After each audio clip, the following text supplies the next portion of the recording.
Somesh गितोड़े classes में एक बार पुनः आप लोग का स्वागत है। मैं सोमेश कुमार गितोड़े एमएससी में BEd, CG SET qualified, CG TET qualified, CGPSC mains 5 बार दिया है और अभी सीजीपीएससी मेंस 2019 के भी क्वालिफाई हुआ हूँ। एक बार मैंने रेलवे का एनटीपीसी ग्रेजुएशन लेवल का मेंस भी दिया है। अभी सीजी व्यापम के जरिए स्कूल एजुकेशन डिपार्टमेंट में लेक्चरर मेंस की पोस्ट पर मैं सिलेक्टेड हूँ और वर्तमान में अभी मैं सीजी व्यापम के जरिए ही हायर एजुकेशन डिपार्टमेंट में गवर्नमेंट कॉलेज में मैं पोस्टेड हूँ। इस प्रकार कुछ प्रतियोगी परीक्षाओं का मुझे अनुभव है जिसके आधार पर मैंने यह वीडियो बनाने का प्रयास किया है। आशा करता हूँ कि वीडियो लेक्चर आपको मार्गदर्शन प्रदान करेगा। मैंने छत्तीसगढ़ के अलग अलग टॉपिक पर बहुत सारे वीडियो अपलोड किए हुए हैं जिसका लिंक मैंने डिस्क्रिप्शन बॉक्स पर दिया हुआ है। साथ ही साथ उसका प्ले लिस्ट भी बनाया है। यदि आप उन्हें देखना चाहे तो मेरे चैनल पर जाकर आप तक देख सकते हैं और पसंद आए तो जरूर से लाइक कीजिए, शेयर कीजिए और सब्सक्राइब करना ना भूलें। साथ ही साथ कमेंट करके भी मुझे बताइए कि वीडियो आपको कैसा लगा। याद रखिए मेरा ये जो चैनल है पूरी तरह निःशुल्क चैनल है, फ्री चैनल है, तो आप ज्यादा से ज्यादा शेयर और सब्सक्राइब करें। साथ ही साथ करंट अफेयर्स और डेली नोट्स के लिए मैंने टेलीग्राम चैनल भी ओपन किया हुआ है जिसका लिंक मैंने डिस्क्रिप्शन बॉक्स पर दिया है। आप उसे डाउनलोड कर मुझे ज्वाइन कर सकते हैं। चलिए आज हम छत्तीसगढ़ी जो व्याकरण है, छत्तीसगढ़ी बोली और व्याकरण, वो उस पर हम चर्चा करने वाले हैं। आज हम देखेंगे कुछ ऐसे शब्द जो कि हिंदी के शब्द हैं जो कि छत्तीसगढ़ी में कुछ उसका रूप परिवर्तन हो जाता है छत्तीसगढ़ी में। तो जो रूप परिवर्तन का एक भाग है हिंदी से छत्तीसगढ़ी में रूप परिवर्तन, उस पर हम चर्चा करेंगे जो कि परीक्षा की दृष्टि से बहुत ही महत्वपूर्ण है। आइए हम इस वीडियो लेक्चर को प्रारंभ करते हैं। हिंदी से छत्तीसगढ़ी में रूप परिवर्तन, याद रखेंगे हिंदी से छत्तीसगढ़ी में रूप परिवर्तन किस प्रकार से होता है इसको देखिएगा। और ये जितनी भी बातें हैं ये कुछ जो हिंदी से छत्तीसगढ़ी में चलन में है उन्हीं बातों का जिक्र किया गया है, बाकी सब अपवाद हैं। यदि हम उसका दूसरा इसी रूप में उपयोग करेंगे तो फिर वो अर्थ का अनर्थ हो जाएगा, जिसको हम उच्चारण की दृष्टि से हम देखेंगे। जैसे हिंदी में अड़ा शब्द को बताया गया है, अड़ा जो होता है उसका उच्चारण छत्तीसगढ़ी में न शब्द किया गया है, याद रखेंगे न, लेकिन ये सभी जगह नहीं है। जैसे कुछ उदाहरण देखते हैं, जैसे रावण, रावण को रावण कहा जाता है, याद रखेंगे इस अड़ा का न में रूप बदल जाता है, रावण का रावण। उसी प्रकार चरण का चरण होता है, चरण का अड़ा का न में चरण का चरण, और प्रण का परण, याद रखेंगे प्रण का परण। लेकिन यहीं पर यदि हम कोई शब्द प्राणी आ गया, अब यहाँ पर अड़ा के जगह हम यदि न का शब्द का प्रयोग करें और इस प्र के जगह में पर शब्द का प्रयोग करें तो देखिए इसका अर्थ का अनर्थ कैसे होता है। प्राणी का अर्थ होता है जीव जंतु, लेकिन इसी को छत्तीसगढ़ी में परानी कह देंगे तो इसका अर्थ पत्नी के रूप में आ जाता है, परानी, याद रखेंगे। तो ये अर्थ का अनर्थ हो जाता है। तो जो प्रचलन में है छत्तीसगढ़ी में उन शब्दों को ही ग्राह्य माना गया है, बाकी शब्दों के लिए जो कहते हो जो हिंदी है वही प्रयोग में आता है। इसी प्रकार स का स, हिंदी का जो स शब्द है उसके जगह में स का उच्चारण किया जाता है, छत्तीसगढ़ी में लिखा जाता है। देखते हैं जैसे देश, देश का देश होता है, याद रखेंगे ये वाला शक्कर के स की जगह में सरुता का स का उपयोग होता है। शीत का शीत होता है, इसको भी देखेंगे। भाषा का भाषा, भाषा का भाषा प्रयोग होता है। और कहीं कहीं पे स का आपका इस प्रकार के जो स षटकोण का है उसका स होता है या ख होता है, दोनों। तो भाषा है उसका भाषा, और कहीं कहीं भाषा को भाखा भी कहा जाता है, याद रखेंगे।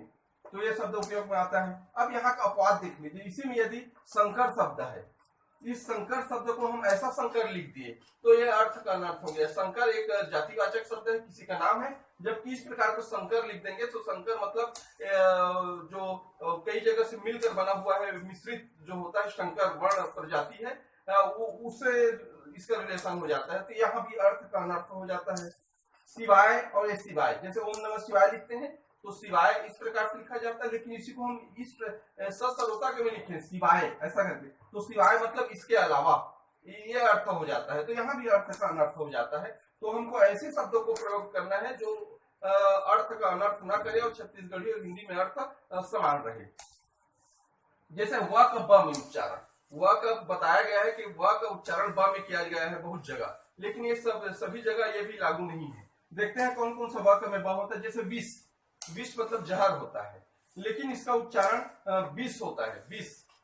और बिख भी बोलते हैं, बिख, बिखहर, बिखहर मतलब जो जहरीला हो ज्यादा, वो है विक शब्द आता है और विष आता है। इसी प्रकार दोष है तो ये दोष आ जाएगा, सषटगुण की जगह में ससर्वता का दोष का दोष, वर्षा का वर्षा या बरखा ऐसा उच्चारण होता है। शेष का इस प्रकार का शेष हो जाता है, शेषनाग का शेषनाग, विशेष का विशेष, याद रखेंगे वी का बी में हो जाता है, ब में व का, जैसे विशेषण किसी का नाम है तो विशेषण भी बोलते हैं छत्तीसगढ़ी में, तो ये उच्चारण की दृष्टि से होगा। लेकिन इसी में कुछ अपवाद देखते हैं, व का ब करने पर क्या क्या अंतर पड़ जाता है, उसका अर्थ कन्नड़ कैसे होता है। जैसे वात, वात मतलब हवा होता है, इसी को ब करते हैं हम तो बात हो जाएगा, बात मतलब बोलना, जो कहना है वो बात है, किसी का कथन है, तो ये अर्थ बदल गया। जैसे वार, वार मतलब आपका आक्रमण करना हो गया, ये इस प्रकार का वार है। ये इसका बार कर देंगे तो बार आपका जो दिन प्रतिदिन का बार होता है वो हो जाएगा सोम मंगल बुध गुरु शुक्र, इस प्रकार का बार हो जाता है।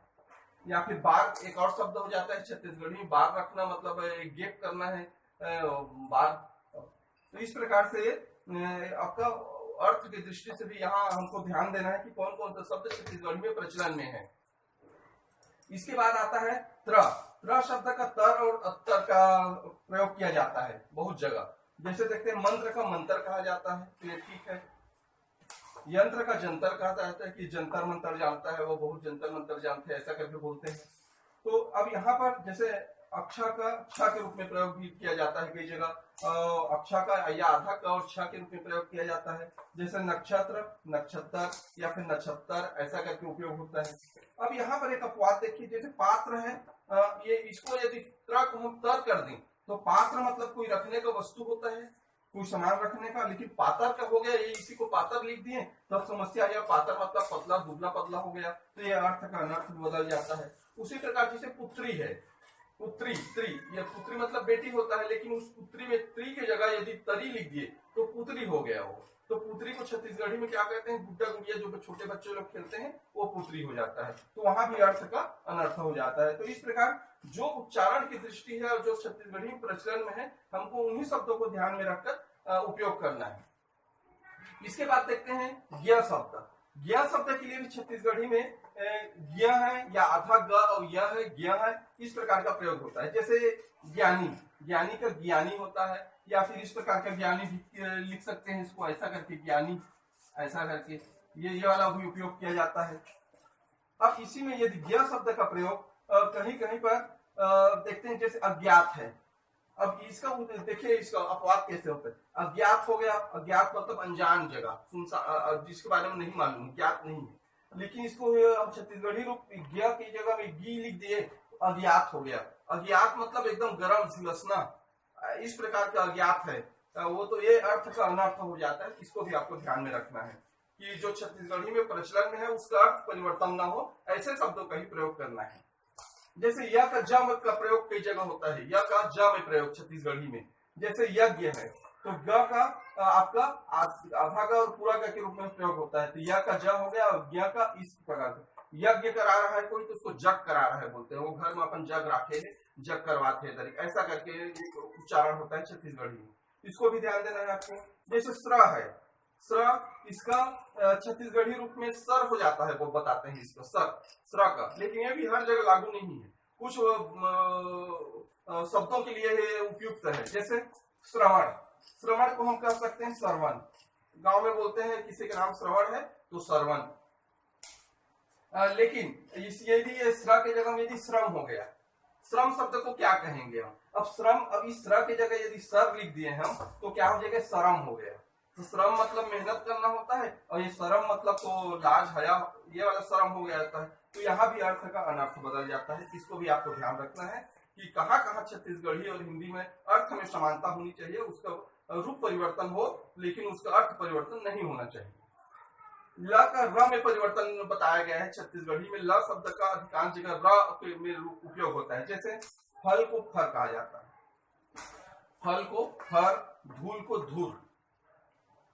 अब यहाँ पर कुछ और शब्द हैं, कभी कभी देखिए अर्थ और बदलने वाले शब्द हैं जो छत्तीसगढ़ी में, जैसे क ग में बदलता है, कैसे? कुछ शब्दों में, सब जगह नहीं बदलता है। जैसे भक्त है तो ये क के जगह में ग है, भक्त को भगत भी बोलते हैं छत्तीसगढ़ी में। वो भगवान के भारी भगत आदमी, या ऐसा करके वो अपन माता पिता के भारी भगत आदमी, ये बोला जाता है, तो ये भगत होता है। प्र का पर में उपयोग होता है, याद रखेंगे, प्र का पर, लेकिन ये भी हर जगह उपयोग नहीं होता। जैसे प्रगट का परगट, प्रगट होना मतलब सामने आना, परगट मतलब सामने आना। ये हिंदी से छत्तीसगढ़ी में रूप परिवर्तन हो रहा है। लेकिन यही यदि प्रभाव एक शब्द है, मान लीजिए प्रभाव, प्र को हम पर में लिख दिए तो पर भाव हो गया। पर भाव मतलब दूसरे का भाव, ये अलग अलग अर्थ दे रहा है। प्रभाव अलग हो गया, और दूसरा है पर भाव, मतलब दूसरा विचार लेके, उसका विचार अलग है, उसकी भावना अलग है, पर भाव है। इस प्रकार से ये हो जाता है, तो अर्थ का अनर्थ हो जाता है। तो ऐसे शब्दों से हमको बचना है। प्रदेश और परदेश, यदि प्रदेश मतलब अपना देश, प्रदेश, लेकिन परदेश लिख दिए प्र को, तो परदेश मतलब हो जाता है दूसरा देश। परदेश कहीं दूसरा गए हैं अपने देश को छोड़कर, तो यहाँ भी अर्थ का अनर्थ हो जाता है। तो ऐसा हमको इन बातों को हमको ध्यान रखना चाहिए। प्रदेश को प्रदेश ही कहा जाए तो ज्यादा बेटर होगा, क्योंकि यहाँ जितने भी छत्तीसगढ़ी व्याकरण रचनाकार हैं, चाहे नरेंद्र वर्मा जी हो, चाहे विनय कुमार पाठक जी हो, चाहे शर्मा जी हो, चाहे आप चितरंजन कर जी हो, इन्होंने सभी ने अपना, ये रमेश चंद्र मेहरोत्रा जी हैं, ये सब ने अपना वक्तव्य दिया है, इसमें अपनी भाव रखा है कि छत्तीसगढ़ी को छत्तीसगढ़ी शब्द के अर्थ में यदि प्रयोग किया जाए तो अच्छा है। उसका ज्यादा मानकीकरण करने के प्रयास में अर्थ का अनर्थ होते जा रहा है, इससे हमको बचना है। इसके बाद जैसे कुछ शब्द है, त का द में परिवर्तन, त का द में, कैसे? रास्ता, रास्ता मतलब राह होता है, लेकिन इसको छत्तीसगढ़ी में रसदा बोल देते हैं। कौन रसदा जात होते, या कौन रद्दा, रद्दा भी बोलते हैं, इसको भी आप याद रखेंगे, रद्दा। न का उच्चारण ल में होता है, यह भी अपवाद स्वरूप है। जैसे नीम, नीम जो होता है, नीम का पेड़, उसको गांव में अधिकतर लीम बोल देते हैं। लीम कहाँ है? वही लीम चाहिए हम जात होने से, लीम की घर के पेड़ के नीचे में हवा, और रूख के नीचे में हवा, घर, ऐसा करके बोलते हैं। तो नीम का लीम होता है। लेकिन आजकल अब ये इसका भी रूप परिवर्तन होते जा रहे हैं। नीम को अब जो ग्रामीण है वो नीम ही बोलते हैं, और बहुत पुराने जो बुजुर्ग हैं वही लीम शब्द का प्रयोग करते हैं। जैसे अड़ा शब्द का र में प्रयोग होता है, या ये भी सब जगह उपयुक्त नहीं है, अड़ा का र में। जैसे पड़ोसी, पड़ोसी को पड़ोसी कहा जाता है, ओ पड़ोसी मोर, ओ पड़ोसी ने मोर, ऐसा करके पड़ोसी को। और झगड़ा को झगड़ा, तो ये प्रचलन में है इस प्रकार का शब्द छत्तीसगढ़ी में, क्योंकि इसमें अर्थ का अनर्थ नहीं हो रहा है। री शब्द का प्रयोग नहीं होता, री के जगह में री का प्रयोग होता है छत्तीसगढ़ी में, याद रखेंगे। इस री का हिंदी का जो री है वो छत्तीसगढ़ी में कहीं भी उपयोग इसका नहीं होता। देखते हैं ऋण, ऋण को ऋण कहा जाता है। ऋतु को इस प्रकार के ऋतु लिखा जाता है। कृपा को कृपा लिखा जाता है, याद रखें कि कृपा को कृपा।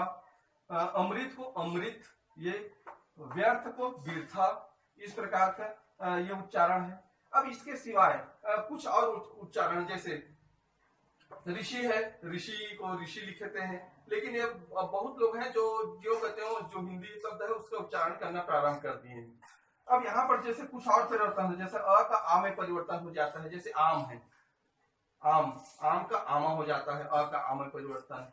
उसी प्रकार अक्षर को आखर बोलते हैं, याद रखेंगे, अक्षर आखर शब्द में। अदरक आधा के रूप में प्रयोग हो जाता है। ईंट है, ईटा हो जाता है, आ का मात्रा जुड़ जाता है लास्ट में। तो ऐसा परिवर्तन भी देखने में मिलता है। जैसे पत्थर को पखरा बोलते हैं या पथरा बोलते हैं, है ना। तो इस प्रकार से यह उच्चारण है, कुछ परिवर्तन है। एक और उसमें परिवर्तन इसी प्रकार देखते हैं, अ का ई में परिवर्तन कहाँ कहाँ पर होता है, और उसके उस दृष्टि से भी देखते हैं अ का ई में परिवर्तन। जैसे फरियाद, ये फ में अ शब्द है, इस शुरू में जुड़ा हुआ है, फरियाद, इसी में ई कर दिए तो फिरियाद हो गया, ये मान्य है। फिरियाद करे आए हो हम ओकर लड़का बहुत बदमाशी करते थे, फिरियाद करते, ये प्रकार का जो उच्चारण है वो छत्तीसगढ़ी में मान्य है, फरियाद का फिरियाद। जैसे तीर्थ, तीर्थ स्थल जाना, कहीं भगवान के इसमें जाना, जहाँ दर्शनीय स्थल है वहां, तो उसको तीर्थ बोलते हैं। तीर्थ व्रत जाथा नमन घूमे, ऐसा करके शब्द का उपयोग होता है, तो यह भी मान्य है। इसके बाद ये सब जितने भी बिंदु है ये सब अपवाद स्वरूप है। कुछ मानक शब्द है जिसको ज्यों कहते हैं हिंदी का छत्तीसगढ़ी में प्रयोग करना पड़ता है, नहीं तो अर्थ का अनर्थ बन जाता है। तो इसको भी हमको ध्यान में रखना है कि छत्तीसगढ़ी शब्द का जो रूप है वो परिवर्तन नहीं होना चाहिए, उसका अर्थ परिवर्तन नहीं होना चाहिए। रूप भले परिवर्तित हो जाए लेकिन अर्थ परिवर्तित नहीं होना चाहिए। इस बात को हमको ध्यान रखना है और ये सब हमको व्यवहारिक जो बोलचाल की भाषा है यदि हम उसको जानते हैं तो निश्चित रूप से हम उसका सही प्रयोग कर पाएंगे। अब चलिए इसके लिए आपके लिए कुछ प्रश्न है, इसको आप कमेंट करके मुझे बताइएगा कि उसको छत्तीसगढ़ी में क्या कहते हैं। जैसे स्टेशन है, स्टेशन को छत्तीसगढ़ी में क्या कहते हैं? इमली। इसको छत्तीसगढ़ी में क्या कहते हैं? अमर। कोड़ा, कचहरी, सिंचना, आकाश, दुविधा, मयूर और कंधा। इतने शब्दों को छत्तीसगढ़ी में क्या कहते हैं, इसको कमेंट करके मुझे बताइए। इस प्रकार ये वीडियो लेक्चर हम यही समाप्त करते हैं। एक स्क्रीनशॉट आप अवश्य ले लीजिएगा। नेक्स्ट वीडियो में आपसे फिर मिलेंगे, तब तक के लिए नमस्कार।